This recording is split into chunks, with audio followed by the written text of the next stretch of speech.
A girl in rags. The space station hung quietly near a dying star, glowing in the dark like a lonely candle. Ships came and went, carrying traders, travelers, and troublemakers.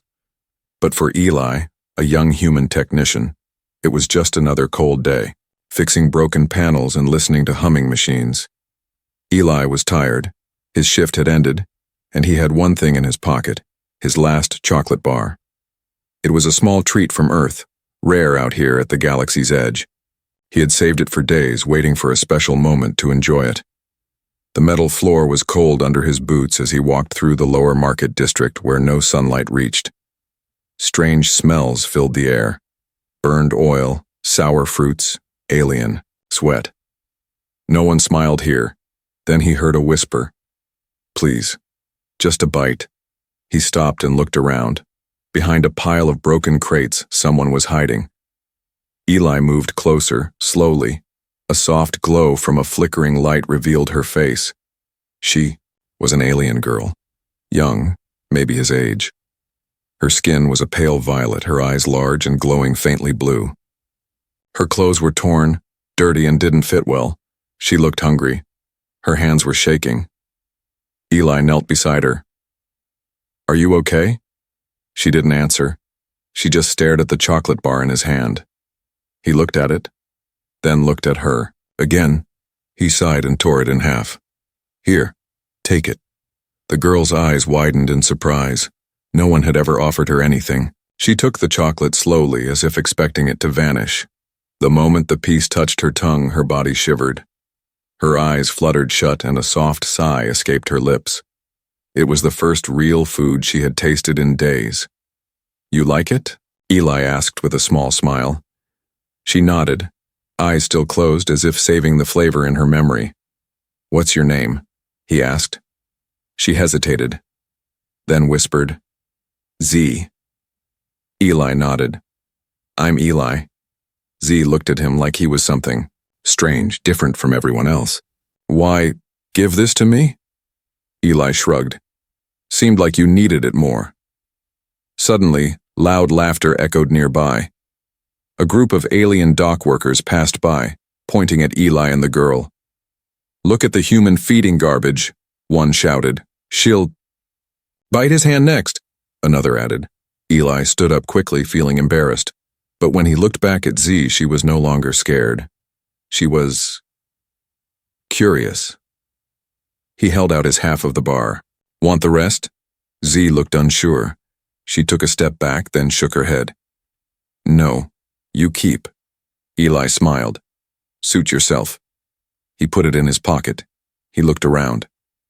"Do you have anywhere to sleep tonight?" She said nothing. Her silence gave the answer. He reached into his bag and took out a small heat pack. "This will keep you warm for a few hours," he said, handing it to her. "I'll come check on you tomorrow." Z took the pack and stared at it like it was a piece of treasure. "Thank you, Eli. Get some rest," he said, and walked away. But behind him, Z was still watching. That night, Eli couldn't sleep. He kept thinking about her. Something about the way she spoke, the way her eyes looked too intelligent, too calm. Didn't match a starving girl. The next morning, Eli rushed back to the alley. She was gone. Only the heat pack remained, empty and cold, and something else. Drawn into the dust with a finger on the wall behind where she sat was a symbol, a triangle inside a circle. Eli didn't recognize it. He bent down to touch it and felt a strange energy. Goosebumps ran over his skin. Suddenly, a station-wide alert sounded overhead. "All personnel, be advised. A high-priority figure may be on board. Remain alert. Do not approach unknown individuals. Report any suspicious activity." Eli's heart skipped a beat. Was she dangerous? He looked at the symbol again. No, he whispered. She wasn't dangerous. But deep inside he knew. Z was not who she pretended to be. She disappeared in the night. The cold metal alley was empty. Eli stood alone where she had been last night. The rags were gone. The girl was gone. Only the used heat pack and the strange symbol on the wall remained, drawn in glowing dust that still shimmered softly in the dim light. He touched the wall where her finger had moved. It was still warm. Z had left just a few hours ago, maybe even minutes, but she hadn't just walked away. Eli could feel it. She had vanished with purpose, silently, like a ghost. And now, nothing made sense. He returned to the station's control hub to check the security feeds. He had access to lower-level cameras due to his repair duties. He told himself he just wanted to make sure she was okay, but what he saw made his skin crawl. The footage showed Z leaving the alley, but not like a lost, hungry girl. She moved, fast and smoothly like someone trained. She paused at corners, checked her surroundings, and even disabled one of the security drones with a flick of her hand. He leaned closer to the screen. What the hell? Then the feed glitched. Static burst across the display and the file corrupted. Her final location disappeared in white noise. Eli sat back, confused and a little scared. Who are you, Z? Before he could think more, a low chime echoed through the control room. A station-wide message blinked red on the main screen. Incoming Royal Diplomatic Cruiser, Priority Class. All station staff prepare for inspection. Eli frowned. That wasn't normal. Priority class ships didn't stop at backwater stations like this unless something serious was going on. He checked the ship's ID. It belonged to the Imperial House of Veitari. The name meant little to most humans, but Eli remembered reading something about them in a trade report. They ruled a system of powerful planets known for strict hierarchy, ancient rituals, and secrets. He left the control room in a hurry. Something deep in his chest told him this was not a coincidence. The dock filled with whispers as the cruiser landed. It was massive, black and silent. From its belly, 3 tall aliens stepped out, armor shining like obsidian, faces hidden behind smooth helms. Each one carried a long spear that pulsed with energy. Behind them walked a creature in robes, tall, thin and glowing faintly. He raised a device and showed a moving image, a hologram. It was Z, but not in rags, not dirty or afraid. She stood tall in royal armor with a mark glowing on her forehead, the same symbol from the wall. The alien's voice boomed through the dock. This figure is missing. She is dangerous. She is to be returned immediately. No one may speak to her without permission from the Empire. Eli's heart pounded. Dangerous? He remembered her soft voice, her trembling fingers as she held the chocolate bar. That wasn't a threat. That was a cry for help. The alien guards began searching every ship and room. Eli turned away and rushed back to his bunk. When he opened the door, he froze. On his bed lay a folded piece of metal, shaped like a leaf. It shimmered and shifted colors. It wasn't human-made. Next to it, written on a small paper torn from his toolkit, were only 4 words. Thank you for kindness. No signature, but he knew it was her. That night, Eli couldn't sleep again. He stared at the strange leaf and the note. He held them in his hand and felt a faint hum of energy. Something about that chocolate had triggered something inside her. Something locked. Maybe a memory. Maybe a feeling long forgotten. And now powerful beings were chasing her across the stars. The next morning, he received a message from an unknown sender on his station tablet. Your kindness is remembered. They won't harm you, but stay away. It was signed with a single letter. He looked around the room. Were they watching him now? He didn't know what Z really was. A princess? A weapon? A runaway from a royal prison? But one thing was clear. He had become part of something much bigger than himself. And there was no turning back. A royal search begins. The space station had changed.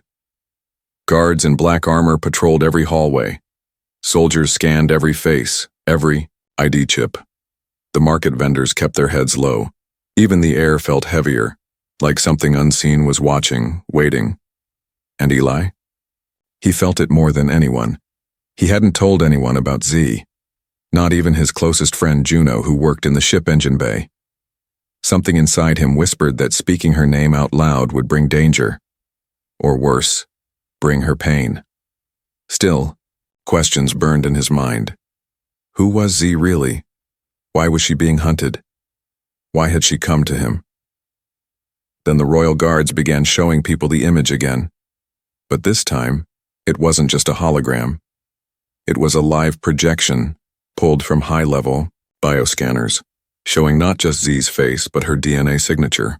Subject Jira Talveteran, high value, royal lineage, detain with care, do not engage directly. Eli's eyes widened. Jira, her real name. She wasn't just royal. She was the last living heir to the Vaetari throne, a throne that had no ruler for over a decade. She was supposed to be dead. Eli's bunk door slid open suddenly. He turned fast, half expecting armored guards. But it was Juno, eyes wide, breath heavy. Dude, you need to come with me. Now. Eli followed him through maintenance shafts away from the guards. They crawled through dusty tunnels and popped out near an old storage unit. Inside was a monitor, one Juno used to tap into external station feeds, normally to watch banned alien games. But this time, he had intercepted a private transmission from the Empire. Eli stared as the message played on the screen. Jira is not to be harmed. Repeat, not to be harmed. Her return is required for Ascension Protocol. The bloodline must continue. No outsider must interfere. If the human male is identified, terminate quietly. Eli's stomach dropped. They're talking about me. Juno turned slowly. What the hell did you do? I gave her a chocolate bar, Eli whispered. Juno blinked. What? Eli told him everything, about the alley, the chocolate, the heat pack, the note, the strange leaf. When he finished, Juno shook his head. You don't get it, man. The Vaetari aren't just kings and queens. Their bloodline controls ancient tech, things buried in planets, locked weapons, time gates. That's why they guard it like treasure. And Zira ran away. Eli said softly. She didn't want to be a weapon. No, Juno replied, but they want her back as one.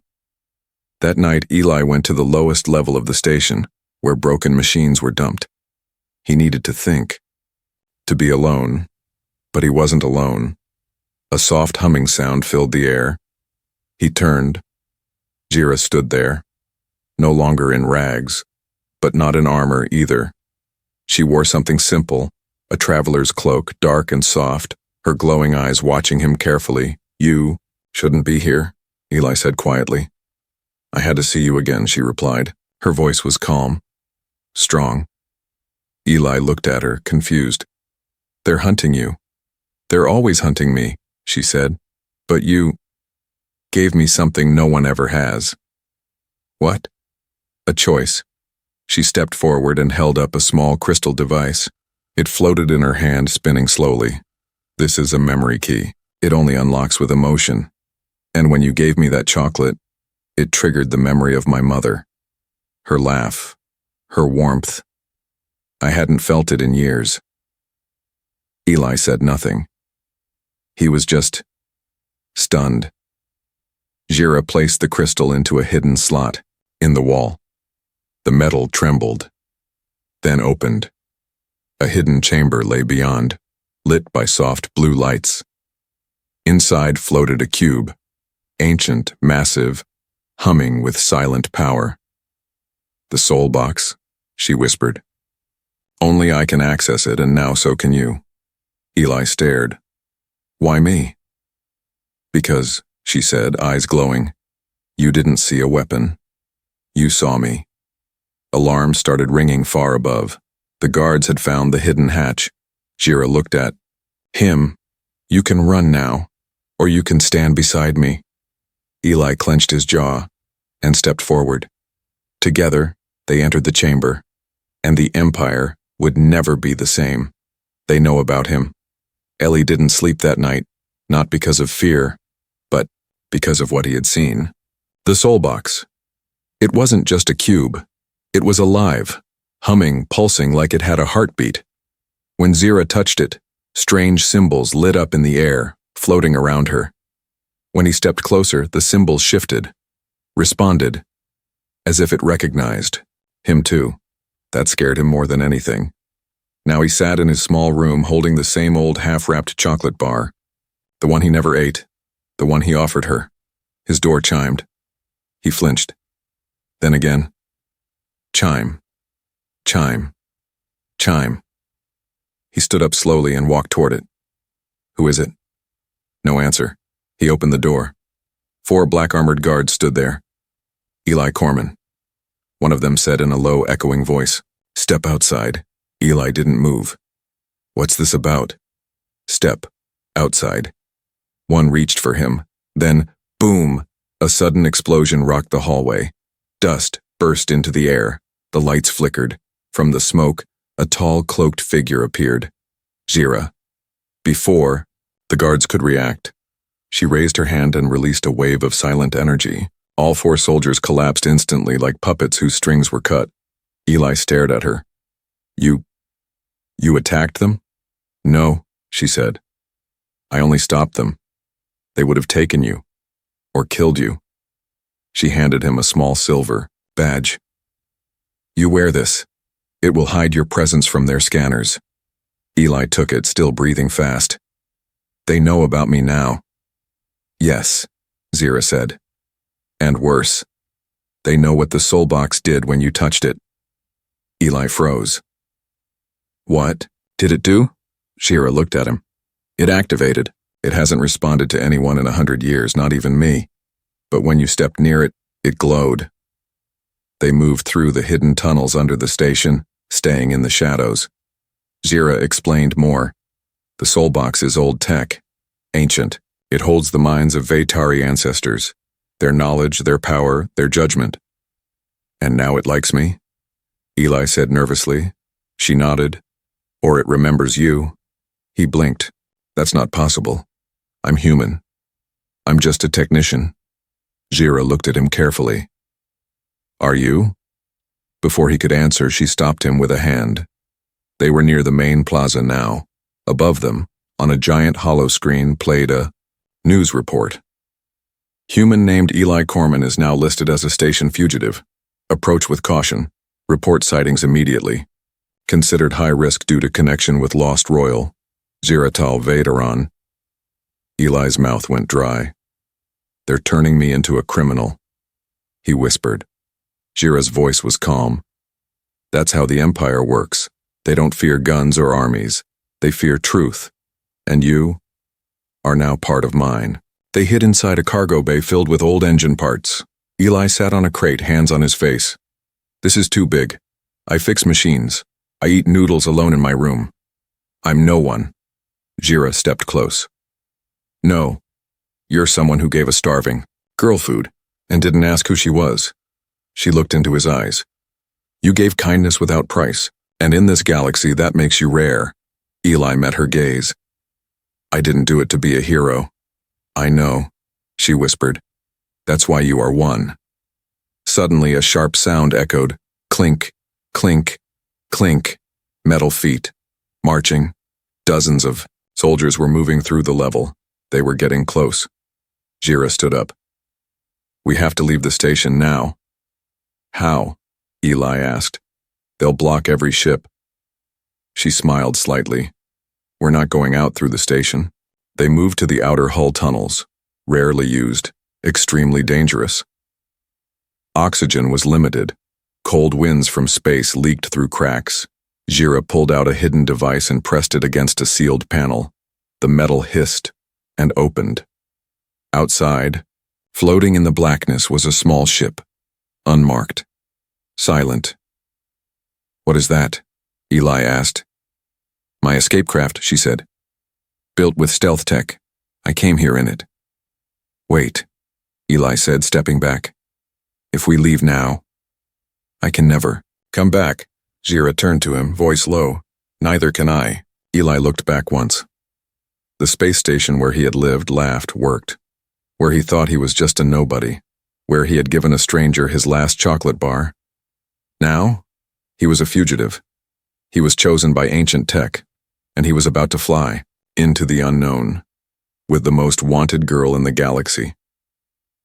He took a deep breath and stepped into the ship. The door closed behind him, and the stars swallowed them whole. The underground revelation.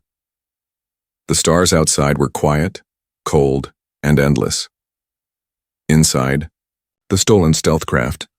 Eli sat in the co-pilot seat trying to steady his breathing.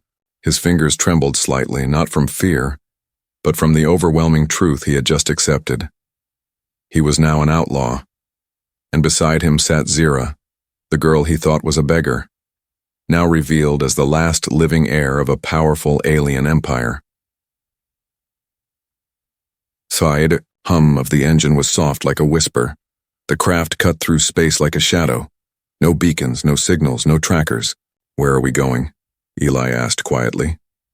"Not far," Zira replied, her voice calm, yet heavy with secrets. "To a planet that doesn't appear on maps anymore. My ancestors called it Veltoran. Why? Because that's where the truth was buried, along with the ones who tried to protect it." After a few hours, the stars shifted, and a massive ring-shaped structure appeared ahead. It floated in the emptiness of space, wrapped in crumbling vines of ancient metal and ice. Eli stared. "Is that a planet?" Zira shook her head. "No, that's the outer key, a forgotten lock to what lies beneath." She guided the ship into the broken ring. Lights flickered as ancient sensors recognized her DNA. A giant hatch opened slowly, and they descended through a long tunnel of silence. Finally, they landed in a dark cavern lit only by glowing moss and strange blue crystals. Zira stood up and looked at Eli. "There's something you need to see." They walked through stone corridors carved by hand, not by machines. Symbols of the Veitari lined the walls. Some looked familiar. Some moved, even though they were just carvings. Eli paused in front of one. "That symbol, I've seen it." Zira turned. "Where?" "On my father's old jacket. He worked deep space mining before he vanished. I thought it was just a badge from some alien market." Zira's eyes narrowed. "That's no market symbol, that's the mark of the first speakers, the ones who guided the soul box before the royal bloodlines even began." Eli stepped back. "What are you saying?" "I'm saying you might not be just human," she whispered. "Or at least, not only human." They reached the final chamber. In the center, a massive sphere floated, ancient, cracked, but alive. This wasn't the soul box. This was older. Zira stepped forward and placed both hands on the surface. It pulsed once. Then, another shock. The sphere projected Eli's face into the air. Eli stumbled back. "What is that?" The sphere spoke, not in words, but in thoughts. A voice inside both of their minds. "The one who gives without reason shall awaken the balance. He who shares when he has nothing is the heir of harmony." 2. Bloods must unite, royal and forgotten. Then the gate may open. The light faded. Zira dropped to her knees, eyes wide. "It's true." Eli's mouth was dry. "True what?" She looked up at him. "You are a child of the Echo, a forgotten bloodline. One even the Empire thought wiped out. You were never supposed to exist."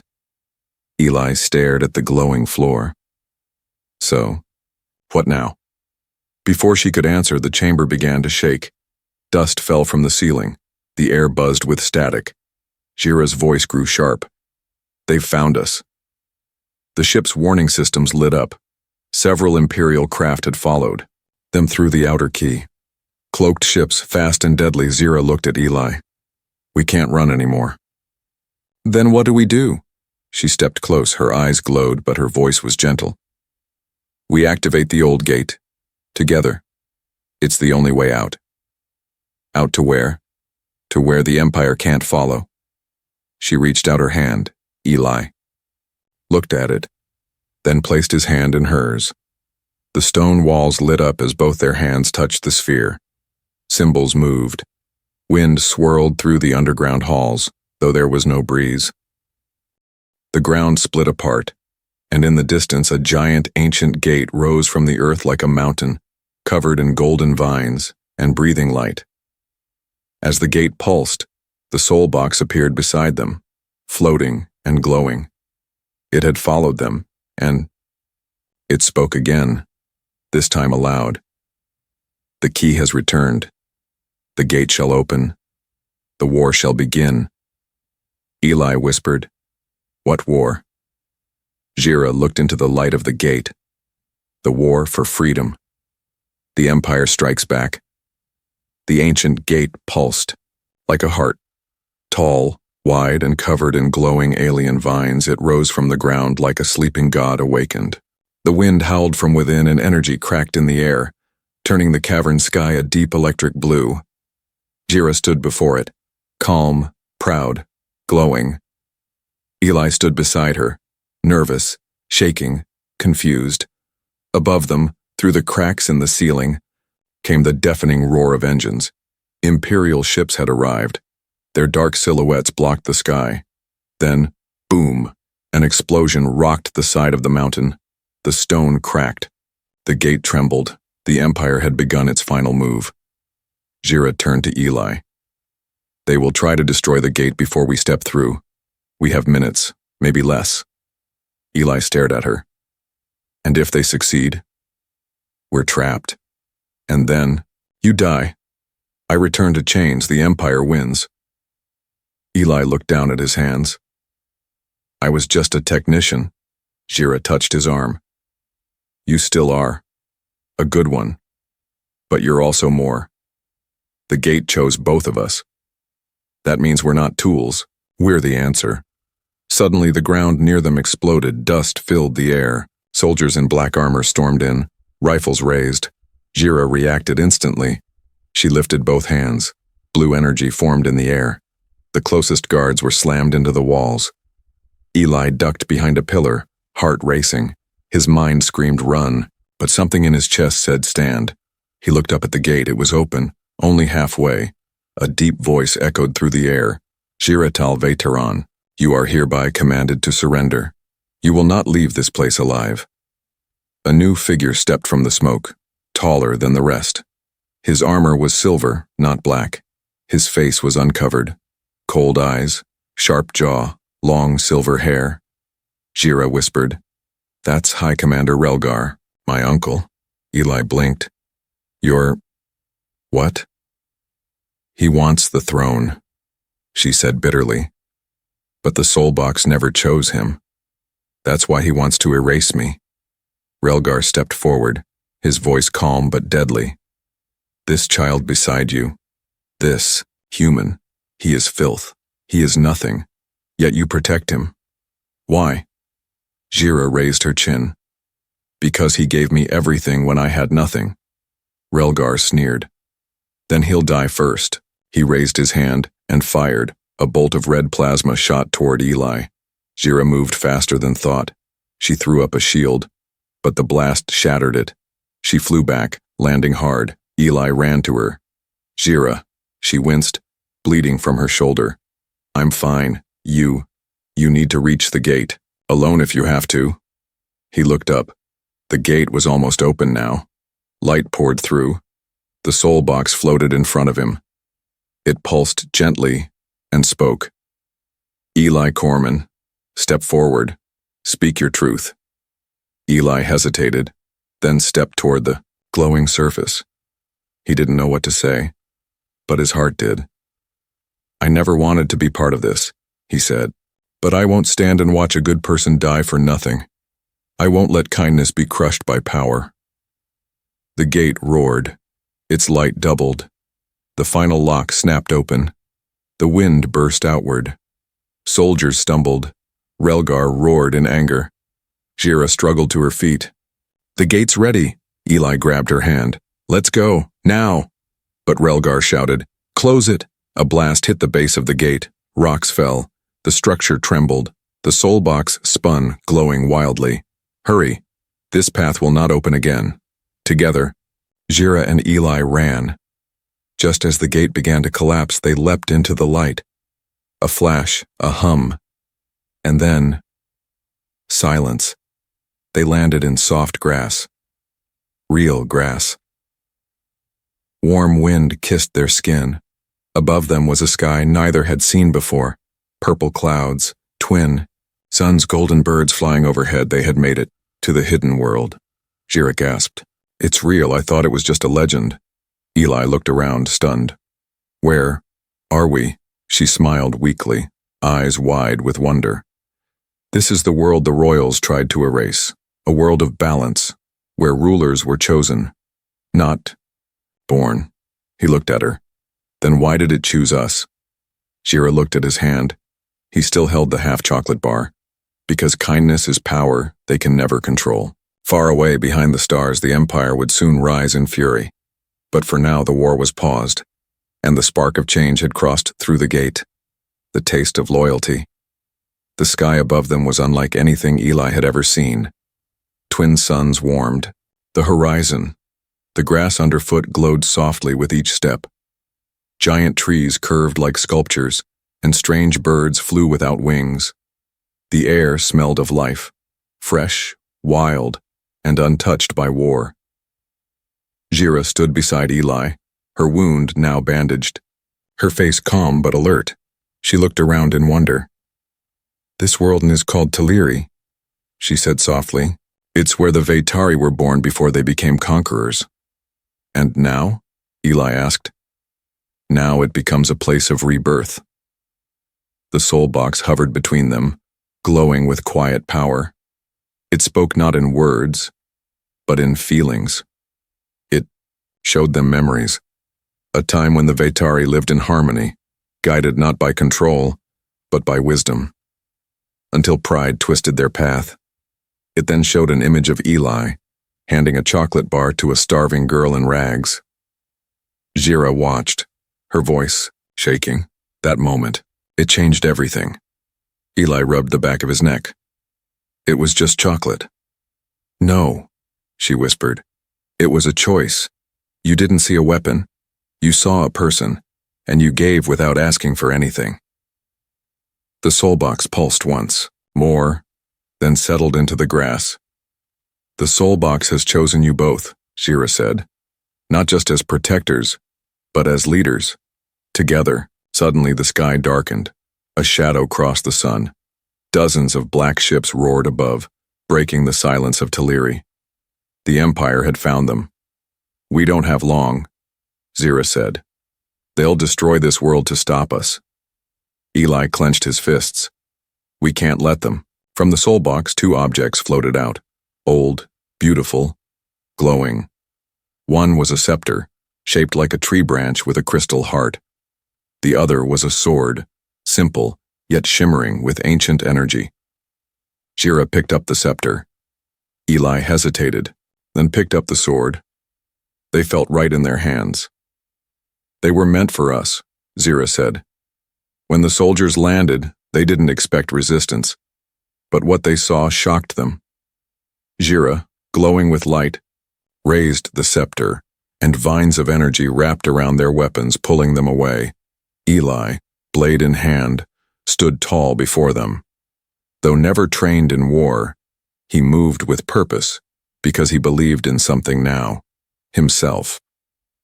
The battle was short, not because of strength, but because the soul box sent out a pulse of truth. A wave of memories struck the invaders, visions of Jira's suffering, Eli's kindness, the lost world they now stood on, one by one. The soldiers stopped fighting. They fell to their knees and dropped their weapons. From the lead ship, Relgar stepped out, angry, proud, but shaken. He saw Jira standing unharmed. He saw Eli standing beside her. You can't stop the Empire, he growled. You're just a girl, and he's just a human. Jira stepped forward, holding the scepter high. Empires fall, but truth lives forever. Relgar sneered, drawing his blade. Eli stepped in front of her. I don't care if you kill me, he said, but you won't touch her. Relgar hesitated, then swung. Clang! Eli raised the ancient sword and blocked him. Their blades clashed again and again, but Eli didn't fight like a soldier. He fought like a man protecting the only good thing he had left, with heart, with loyalty, with love. Finally, the soul box flashed once more. Relgar's blade shattered. He fell to his knees, breathing hard. Jira stood over him. "Your reign is over," she said. He looked up, eyes wide in disbelief. "They'll never follow a girl. And a human."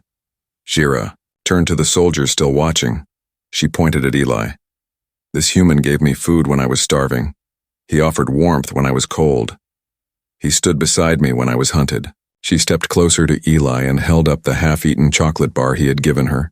Then, in front of all, she broke it in two again and gave half back to him, a sign, a message, a vow.